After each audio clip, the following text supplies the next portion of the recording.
तो हेलो दोस्तों, हमने कल तक पढ़ा था कि जो हमारे लिए सूक्ष्म जीव जो होते हैं, हमें जो लाभदायक सूक्ष्म जीव होते हैं वो हमने पढ़ दिए थे। आज जो हमारा टॉपिक है हानिकारक सूक्ष्म जीव। ऐसे कौन से जीव है जो हमें हानि पहुंचाते हैं, हमें नुकसान पहुंचाते हैं। और हानि पहुंचाने वाले जो छोटे जीवाणु जो सूक्ष्म जीव हमें हानि पहुंचाते हैं या जो रोग उत्पन्न करते हैं उन्हें रोगजनक या रोगाणु कहते हैं। और ये अलग अलग होते हैं, मनुष्य में रोग उत्पन्न करते हैं और जीव जंतुओं में, पेड़ पौधों में अलग अलग तरह से रोग उत्पन्न करते हैं। अब जो हम पहला पढ़ेंगे मनुष्य में रोग उत्पन्न करने वाले जीवाणु।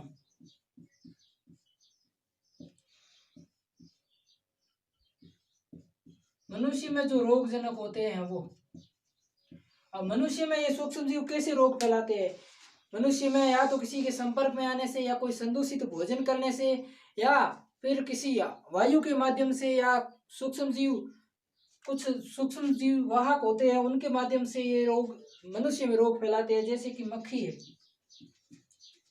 घरेलू मक्खी है, वो किसी ऐसे स्थान पर बैठती है जहां पर रोगाणु होते हैं और वो वापस आकर हमारे भोजन पर या कहीं पर भी बैठ जाती है, तो वो सूक्ष्म जीव उस मक्खी के माध्यम से भोजन के द्वारा हमारे शरीर में पहुंच जाते हैं और जिससे रोग उत्पन्न करते हैं। और इसके अलावा कई ऐसे मच्छरों द्वारा रोग फैलते हैं।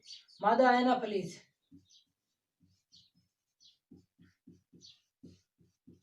मादा एनाफिलीज मच्छर जो एक प्लाज्मोडियम जीवाणु होता है, जो एक मलेरिया परजीवी होता है। प्लाज्मोडियम जीवाणु मलेरिया परजीवी होता है, वो मादा एनाफिलीज मच्छर के द्वारा फैलता है और मनुष्य में मलेरिया रोग उत्पन्न करता है। और एक और होता है डेंगू का एडीज मच्छर। एडीज मच्छर जो होता है वो मनुष्य में डेंगू का रोग उत्पन्न करता है। और ऐसे कई सूक्ष्म जीव वाहक होते हैं जो मनुष्य में रोग उत्पन्न करते हैं।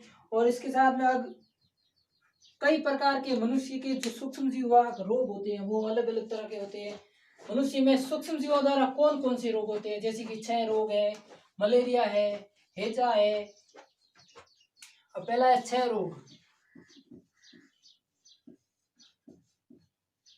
जिसे आम भाषा में टीबी बोलते हैं। अब ये टीबी ये फैलता है जीवाणु के द्वारा। ये जीवाणु जनित रोग है और जीवाणु जनित रोग वायु से फैलता है। जीवाणु जनित रोग है जो वायु से फैलता है। और एक दूसरा जो रोग है वो खसरा, यह भी एक जीवाणु जनित रोग है और यह भी एक वायु द्वारा फैलता है। खसरा एक जीवाणु जनित रोग है। और एक चिकन पॉक्स, जिसमें चेहरे पर धब्बे हो जाते हैं और वो जिसे हम आम भाषा में छोटी माता बोलते हैं। यह भी एक वायरस जनित रोग है और यह वायु के द्वारा फैलता है। चिकन पॉक्स जो अब लगभग चिकन पॉक्स धीरे धीरे खत्म होता जा रहा है क्योंकि वैक्सीन का निर्माण हो गया है। और एक पोलियो,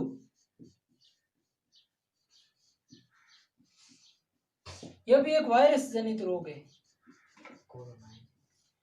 वायरस जनित रोग है पोलियो। अब ये जो चार रोग है इनके फैलने का माध्यम वायु है। वायु द्वारा ये फैलते हैं और इनको रोकने के लिए इनके अलग अलग टीके हैं। जैसे पोलियो का टीका है, चिकन पॉक्स का टीका है, खसरे का टीका, अलग अलग टीके लगते हैं। और इनसे बचने के लिए हमें एक तो हमारे भोजन में हम कहाँ बैठते हैं, हम कौन कौन से स्थान पर जाते हैं जहां पर रोग सूक्ष्म जीव ये जो रोग होता है संपर्क में आने से ज्यादा फैलता है, तो हमें जहां तक हो सके हम इन रोग होने वालों से बचे रहें, दूर ही रहें। अब जो कुछ रोग है जो जल या दूसरे किसी माध्यम से फैलते हैं, जैसे कि हैजा। हैजा जो श्वसन संबंधी रोग है, हैजा ये जीवाणु द्वारा फैलता है, बैक्टीरिया द्वारा। और ये फैलता है जल के द्वारा। इसका संचरण माध्यम है वो है जल। और एक है टाइफाइड, हैजा का ही दूसरा रूप है टाइफाइड। यह भी एक जीवाणु जनित रोग है और जल या वायु दोनों के द्वारा फैलता है। और दूसरा है हेपेटाइटिस ए।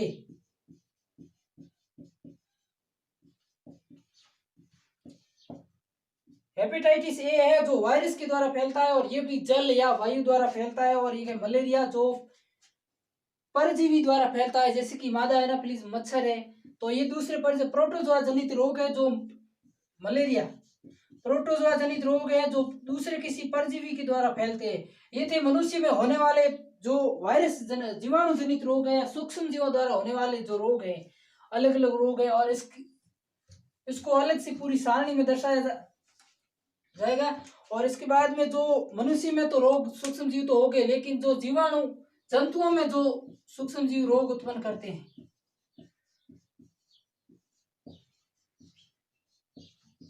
जब जंतुओं में जो सूक्ष्म जीवों द्वारा उत्पन्न होने वाले रोग है,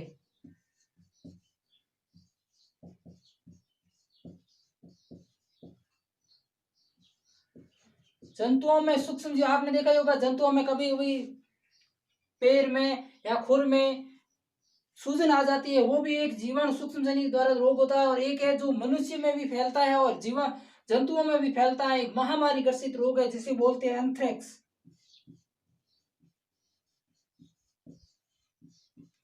एंथ्रेक्स जो मनुष्य में भी फैलता है और जीवाणुओं में भी एक महामारी के रूप में फैलता है। ये सूक्ष्म जीव जंतुओं के शरीर में जब पहुंचता है तो जंतु एकदम बिना किसी बाहरी प्रभाव के जंतु खत्म हो जाता है। और एंथ्रेक्स ये एक जीवाणु के द्वारा फैलता है। अब हमने जंतुओं में पढ़ा, मनुष्य में पढ़ा, अब पेड़ पौधों में होने वाले रोग है। आपने देखा होगा कभी कभी टमाटर है या कोई नींबू है, पेड़ पौधे, आपने उनमें नींबू में देखा होगा तो उनके ऊपर एक हरे या पीले रंग का धब्बा बन जाता है, टमाटर में या लाल रंग का धब्बा बन जाता है, आलू में देखा है तो उनमें धब्बा बन जाता है। ये रोग सूक्ष्म जीवों के द्वारा फैलते हैं। जैसे कि नींबू में एक नींबू कैंकर नाम का रोग होता है जो जीवाणु द्वारा फैलता है, नींबू कैंकर। नींबू कैंकर रोग होता है जो जीवाणु के द्वारा वायु के माध्यम से फैलता है, नींबू के पौधे में फैलता है, जिससे नींबू का जो फल होता है उसके अंदर लाल या पीले रंग के धब्बे बन जाते हैं। और दूसरा है जो गेहूं में, आपने देखा होगा गेहूं का जो पत्तियां होती है उनके ऊपर काले रंग के धब्बे बन जाते हैं, जिसे बोलते हैं रस्ट, गेहूं में रस्ट। यह भी एक सूक्ष्म जीव के द्वारा होता है और इसके होने के बाद में गेहूं की उपज में कमी आ जाती है और ये कवक के द्वारा फैलता है। इनका माध्यम है जो कवक, फंजाई बोलते हैं, कवक द्वारा फैलता है। और वायु इसका संचरण माध्यम है, वायु के द्वारा धीरे धीरे फैलता जाता है और गेहूं की पूरी फसल को बर्बाद। हमने जो पढ़ा भिंडी में पीत रोग होता है, जो भिंडी में होने वाला पीत रोग कीटों के द्वारा फैलता है और ये वायरस जनित रोग है। इसका संचरण कीट के द्वारा होता है और वायरस जनित रोग है। अब ये जो पढ़ा जो था सूक्ष्म जीवों द्वारा उत्पन्न होने वाले शारीरिक रोग है, मनुष्य में, जंतुओं में, पेड़ पौधों में। अब है कि भोजन को सूक्ष्म जीव किस प्रकार से संदूषित करते हैं। आपने देखा होगा कि जो हम बाजार से आम लेकर आते हैं तो आम को कुछ दिनों के लिए जब रख देते हैं तो आम वहां पर सड़ने लगता है और धीरे धीरे आम खराब हो जाता है। और दूसरा आपने देखा होगा कि वही आम का जब अचार बनाता है, कच्चे आम का जब अचार बनाता है तो अचार को तेल में रखने के बाद में कई महीनों तक वो अचार पड़ा रहता है, खराब नहीं होता है। उसका क्या कारण है? क्योंकि जब तेल होता है, तेल में रखने पर सूक्ष्म जीव अपना काम नहीं कर पाते हैं और जब खुले आम होते हैं उनमें सूक्ष्म जीवों के कारण वो आम नष्ट हो जाते हैं। इसी प्रकार खाद्य पदार्थ को सुरक्षित रखने के लिए उन अलग अलग माध्यम होते हैं। पहला है रासायनिक उपाय। रासायनिक उपाय द्वारा खाद्य पदार्थों को किस प्रकार से सूक्ष्म जीवों द्वारा सुरक्षित रखा जाता है वो हम पहले पढ़ेंगे। पहला होता है तेल द्वारा, तेल द्वारा या नमक या खाद्य तेल द्वारा, नमक या तेल द्वारा। अब नमक या तेल द्वारा खाद्य पदार्थों को किस प्रकार से सुरक्षित रखेंगे। आपने देखा होगा जो मांस और मछली होता है,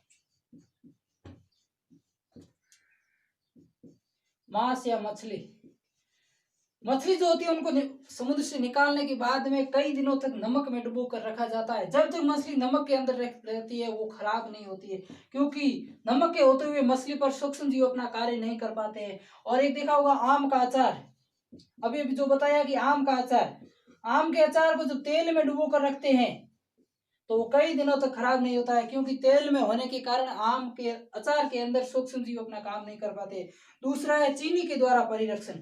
अब शक्कर जो होती है, चीनी के द्वारा किन चीजों का परिरक्षण किया जाता है। आपने देखा होगा जो जेली का निर्माण होता है, जेली को हमेशा चीनी की चाशनी में डुबो कर रखा जाता है। जेली या जैम या जेली, इनको हमेशा चीनी की सासनी में डुबो कर रखा जाता है, क्योंकि चीनी के होते हुए सूक्ष्म जीव जब ये चीनी के अंदर रहते हैं तो सूक्ष्म जीव इनका कुछ नहीं बिगड़ पाते, ये नष्ट नहीं हो पाते हैं।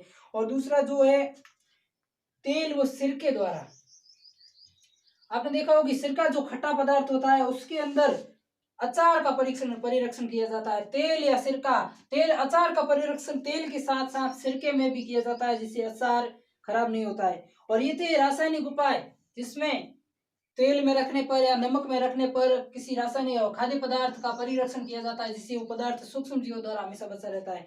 जो अगला है जो गर्म व ठंडा करना, आपने देखा होगा घरों में जब गाय का दूध दूहते हैं तो दूध को उबाला, ये पहले उबाला जाता है। अब क्यों उबाला जाता है? ये कारण नहीं है कि गाय के दूध दही नहीं बनता है। अगर आप ठंडे दूध के अंदर भी आप उसमें जामन दोगे तो वो दही बन जाएगा, लेकिन उसे गर्म करके उबाला जाता है, क्योंकि जो सूक्ष्म जीव होते हैं गर्म करने से सब नष्ट हो जाते हैं।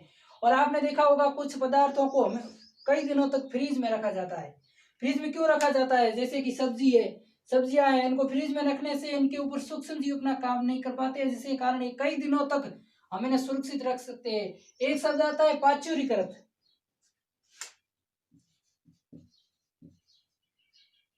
पाचुरीकरण, ये क्या होता है? पाचुरीकरण, आपने देखा होगा कि मार्केट में दूध की थैलियां पैकिंग में आती है या कोई पदार्थ पैकिंग में आता है तो कई दिनों तक पड़ा रहता है, खराब नहीं होता। अब इसका कारण क्या होता है? इसमें क्या किया जाता है? पहले दूध को 70 डिग्री सेल्सियस पर गर्म किया जाता है, 15 या 30 सेकंड तक गर्म उबाला जाता है। उसके बाद में इसको एकाएक पैकेटों के अंदर पैक कर दिया जाता है, और पैक करने के बाद में इस दूध पर कोई सूक्ष्म जीव या कोई ऐसे बैक्टीरिया का नहीं आ पाते हैं, जिसके कारण ये पैक करके मार्केट में बेच दिया जाता है। और इसको पाचुरीकरण क्यों कहते हैं? क्योंकि इस विधि का सबसे पहले उपयोग लुई पाश्चर नाम के वैज्ञानिक ने किया था, इसलिए इसको पाचुरीकरण कहते हैं। और ये प्रक्रिया जो होती है वो पाचुरीकरण कहलाती है। और लुई पाश्चर नाम के वैज्ञानिक ने सबसे पहले इसकी खोज की थी। और इसी के साथ में जो सूक्ष्म जीवों द्वारा जो हम खाद्य पदार्थों को किस प्रकार से सूक्ष्म जीवों द्वारा बचा सकते हैं। और जो एक है भंडारण और पैकिंग, हमने पिछले अध्याय में पढ़ा था कि जो अनाज होता है उनका बड़े बड़े भंडार गृहों में या पेड़ पौधों की पत्तियों द्वारा परिरक्षण किया जाता है। तो ये भंडारण, खाद्य पदार्थों को भंडार गृह में रखा जाता है, जहाँ पर वायु रोधी जो अनाज या जो पदार्थ होता है उनको पैकिंग करके वायु रोधी सील लगाकर भंडार गृह में रखा जाता है, और कई दिनों तक वो सुरक्षित पड़ा रहता है। उन पर कोई भी ऐसे बैक्टीरिया या वायरस या जीवाणु द्वारा खराब नहीं होता है। दोस्तों अगला जो हमारा टॉपिक है वो है नाइट्रोजन स्थिरीकरण। अब नाइट्रोजन स्थिरीकरण क्या होता है? जो वायुमंडल में मौजूद नील हरित शैवाल है और कुछ लेग्यूमिनेसी कुल के जो पौधे होते हैं, जैसे कि दलहनी, जो दाल वाले पौधे होते हैं, उन पौधों की जड़ों के अंदर एक जीवाणु पाया जाता है जिसे राइजोबियम कहते हैं। और वही राइजोबियम जीवाणु नाइट्रोजन को नाइट्रेट में बदलता है, और पौधे नाइट्रोजन को नाइट्रेट के रूप में ग्रहण करते हैं। और कुछ ऐसे नील हरित शैवाल होते हैं, और इनको नाइट्रोजन को नाइट्रेट में बदलने की क्रिया जो होती है वो कहलाती है नाइट्रोजन स्थिरीकरण। अब है अगला जो टॉपिक है हमारा नाइट्रोजन चक्र है। इस पार्ट का बहुत ही इंपॉर्टेंट टॉपिक है, और ये लगभग हमेशा परीक्षा में पूछा जाता है कि नाइट्रोजन चक्र किसे कहते हैं, या नाइट्रोजन चक्र बनाइए। अब वायुमंडल में नाइट्रोजन, आपको पता है कि 78% नाइट्रोजन पाई जाती है। और कहाँ का पाई जाती है? जैसे कि प्रोटीन है, विटामिन है, ऐसे कई नाइट्रोजन के स्रोत है वायुमंडल में जो नाइट्रोजन में उपस्थित होती है। अब नाइट्रोजन चक्र का मतलब होता है कि वायुमंडल में नाइट्रोजन पौधों द्वारा ग्रहण की जाती है। तो जब पौधों द्वारा नाइट्रोजन ग्रहण की जाती है तो नाइट्रोजन की कमी तो आती होगी, इसके लिए वातावरण में नाइट्रोजन का एक चक्र पाया जाता है। अब जो वायुमंडल में नाइट्रोजन होती है वो वायुमंडलीय नाइट्रोजन को जीवाणु और नील हरित शैवाल जो पाए जाते हैं जमीन में या वातावरण में, जो जीवाणु पाए जाते हैं, जो नील हरित शैवाल पाए जाते हैं, वो नाइट्रोजन को ग्रहण करते हैं। और नाइट्रोजन को ग्रहण करने के बाद में नाइट्रोजन यौगिक, जैसे कि नाइट्रेट है, नाइट्रोजन यौगिकों में बदलते हैं। जीवाणु द्वारा स्थित नाइट्रोजन को नाइट्रोजन यौगिकों में बदलना। अब ये नाइट्रोजन यौगिक है वो वापिस मिट्टी को प्राप्त होते हैं, मिट्टी में उपस्थित होते हैं सब नाइट्रोजन यौगिक, और मिट्टी द्वारा ही नाइट्रोजन यौगिक पेड़ पौधों द्वारा ग्रहण की जाते हैं। और ये पेड़ पौधों द्वारा नाइट्रोजन यौगिक ग्रहण किए जाते हैं। उसके बाद में वही पेड़ पौधे जीव जंतुओं द्वारा खाए जाते हैं और जीव जंतुओं द्वारा खाने के बाद में जीव जंतुओं के जो अपशिष्ट पदार्थ होते हैं या जीव जंतुओं के मरने के बाद में जो उनके जो अपशिष्ट पदार्थ होते हैं जी उत्सर्जन और वही अपशिष्ट पदार्थ उत्सर्जन है और जीवों की मृत्यु द्वारा उत्पन्न नाइट्रोजन अपशिष्ट होते हैं, वो वापस मिट्टी को प्राप्त होते हैं और मिट्टी को प्राप्त होने के बाद में यही नाइट्रोजन पदार्थ जीवाणु नाइट्रोजन द्वारा गैसीय नाइट्रोजन में बदल दिए जाते हैं।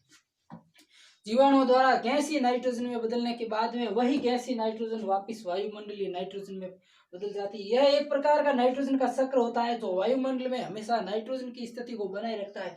तो दोस्तों हमारा ये था सूक्ष्म जीव वाला पार्ट जिसमें हमने नाइट्रोजन चक्र पढ़ा, सूक्ष्म जीवों द्वारा होने वाले रोग पढ़े, सूक्ष्म जीव हमें लाभ क्या पहुंचाते हैं वो पढ़े और इसके साथ में अगला जो हमारा टॉपिक है वो है संश्लेषित रेशे, तीसरा चैप्टर है वो हम अगले चैप्टर में अगली क्लास में पढ़ेंगे और ये जो हमारा दूसरा पार्ट है ये जो खत्म हुआ।